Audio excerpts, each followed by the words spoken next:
Hello student, তোমরা যেটা ক্যালকাটা ইউনিভার্সিটির আন্ডারে ফিফথ সেমিস্টারের ছাত্রছাত্রী আছো এবং তোমাদের ইতিহাস সাবজেক্টে অনার্স আছে, তোমাদের জন্য আজকের ক্লাসটা খুবই গুরুত্বপূর্ণ। আজকে ক্লাসে তোমাদের ডিএসসিসি 12 পেপার অর্থাৎ হিস্ট্রি অফ ইন্ডিয়া 1750 থেকে 1857 এই পেপারের মক টেস্টের কোয়েশ্চেন পেপার নিয়ে আলোচনা করব এবং তোমাদের সিলেবাসের মোস্ট ইম্পর্টেন্ট প্রশ্ন যেগুলো পরীক্ষায় আসতে পারে সেই প্রশ্নগুলো নিয়েই এই মক টেস্টের প্রশ্নপত্রটা রেডি করা হয়েছে।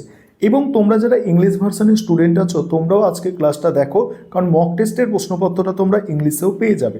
প্রথমেই তোমাদের 5 নম্বরের প্রশ্ন 3টে অ্যান্সার করতে হয়। প্রথম প্রশ্ন আছে 1765 সালের দেওয়ানি লাভের রাজনৈতিক ও অর্থনৈতিক তাৎপর্য কী। পরের প্রশ্ন অধীনতামূলক মিত্রতার নীতি সম্পর্কে টিকা লেখো। নেক্সট আছে উডের ডিসপ্যাচ সম্পর্কে সংক্ষিপ্ত টিকা লেখো। নেক্সট 1770 সালের মর্মান্তরের কারণ ও প্রভাব আলোচনা করো। নেক্সট বাংলার সংস্কৃতির ইতিহাসে ডিরোজিয়ান বা নব্যবঙ্গ দলের অবদান আলোচনা করো। নেক্সট আছে লর্ড ডালহৌসির সত্যবিলোপ নীতি এর প্রয়োগ ও অভিঘাত বিশ্লেষণ করো। এগুলো 5 নম্বরের প্রশ্ন। এবারে 20 নম্বরের প্রশ্নগুলো দেখে নাও যেগুলো সাজেস্ট করেছি। তার আগে একটা বিষয় বলি, তোমাদের লাস্ট মিনিট যে সাজেশান আছে এই পেপারের ওপরে সেই সাজেশানটাও আমি তোমাদের সঙ্গে শেষে শেয়ার করে নেব। এবারে দেখে নাও 20 নম্বরের প্রশ্ন। প্রথম প্রশ্ন আছে 1857 সালের মহাবিদ্যের প্রকৃতি ও চরিত্র আলোচনা করো। এটি কি কেবল একটি সিপাহী বিদ্রোহ ছিল? নেক্সট প্রশ্ন আছে অষ্টাদশ শতক ছিল গতীয়মান যুগ, তুমি কি এই মত সমর্থন করো? তারপরে প্রশ্ন আলোচনা করছি। আরও একটি বিষয় বলি, তোমাদের এই পেপারের সম্পূর্ণ স্টাডি মেটেরিয়াল অর্থাৎ পিডিএফ নোটস রেডি আছে। তোমরা যদি কেউ স্টাডি মেটেরিয়াল কিনতে চাও অবশ্যই তোমরা স্ক্রিনে দেওয়া নম্বরে যোগাযোগ করতে পারো। পরের প্রশ্ন অবশিল্পায়ন বলতে কী বোঝো? অবশিল্পায়ন কিভাবে ভারতীয় অর্থনীতিকে প্রভাবিত করেছিল? তারপরের প্রশ্ন চিরস্থায়ী বন্দোবস্ত প্রবর্তনের পটভূমি ও কারণ কী ছিল? এই ব্যবস্থা কি সফল হয়েছিল? নেক্সট আছে প্রাচ্যবাদ ও হিতবাদ কিভাবে ঔপনিবেশিক প্রশাসন ও শিক্ষানীতিকে প্রভাবিত করেছিল? নেক্সট হায়দার আলী ও টিপু সুলতানের অধীনে মহীশূর কিভাবে ইংরেজদের জন্য আশঙ্কার কারণ হয়েছিল? এবার তোমরা যারা ইংলিশ ভার্সনের স্টুডেন্ট আছো তোমরা মক টেস্টের প্রশ্নপত্রটা দেখো, তারপর আমি শেষে এই পেপারের সাজেশানটা একবার দেখিয়ে দেবো তোমাদের।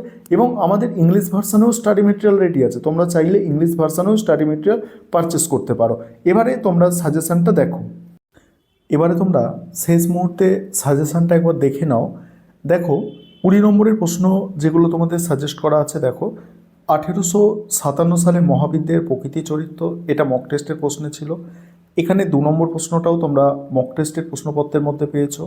3 নম্বর প্রশ্ন আছে অবশিল্পায়ন বলতে কী বোঝো? অবশিল্পায়ন কিভাবে ভারতীয় অর্থনীতিকে প্রভাবিত করেছিল? তারপরে হায়দার আলী ও টিপু সুলতানের অধীনে মহীশূর কিভাবে ইংরেজদের জন্য আশঙ্কার কারণ হয়েছিল? তারপরে প্রশ্ন আছে মারাঠা রাষ্ট্রসংঘের পতনের কারণ আলোচনা করো। তারপরে প্রাচ্যবাদ ও হিতবাদ মানে উপযোগবাদ কিভাবে ঔপনিবেশিক প্রশাসন ও শিক্ষানীতিকে প্রভাবিত করেছিল? নেক্সট সাঁওতাল বিদ্রোহের কারণ ও তাৎপর্য বিশ্লেষণ করো। নেক্সট চিরস্থায়ী বন্দোবস্তের প্রবর্তনের পটভূমি ও কারণ কী ছিল? এই ব্যবস্থা কি সফল হয়েছিল? তারপরে প্রশ্ন রায়তওয়ারি বন্দোবস্তের প্রকৃতি ও গ্রামীণ সমাজে এর প্রভাব আলোচনা করো। নেক্সট 1835 থেকে 1857 খ্রিস্টাব্দের মধ্যে শিক্ষানীতির প্রধান বৈশিষ্ট্য আলোচনা করো। তারপরে আছে সম্পদের অপসারণ বা ড্রেন অফ ওয়েলথ এর প্রক্রিয়া ও তাৎপর্য নির্ণয় করো। নেক্সট আছে ঔপনিবেশিক ভারতে অরণ্য নীতি এবং আদিবাসী সমাজের ওপর তার প্রভাব ব্যাখ্যা করো। এবং তারপরে যে প্রশ্নগুলো আছে তোমরা দেখে নাও, এই প্রশ্নগুলো তারপরে কিছু অতিরিক্ত প্রশ্ন হিসাবে দেওয়া হয়েছে। এবং 5 নম্বরের প্রশ্নগুলো আমি স্ক্রল করে যাচ্ছি, দেখে নাও। তোমরা যদি স্টাডি মেটেরিয়াল পারচেস করতে চাও অবশ্যই তোমরা স্ক্রিনে দেওয়া নম্বরে যোগাযোগ করে স্টাডি মেটেরিয়াল পারচেস করে নিতে পারো। তোমাদের 5th সেমিস্টারটা একটু ভাইটাল আছে, 5th সেমিস্টার একটু ভালো করে তোমাদের পড়াশোনা করতে হবে।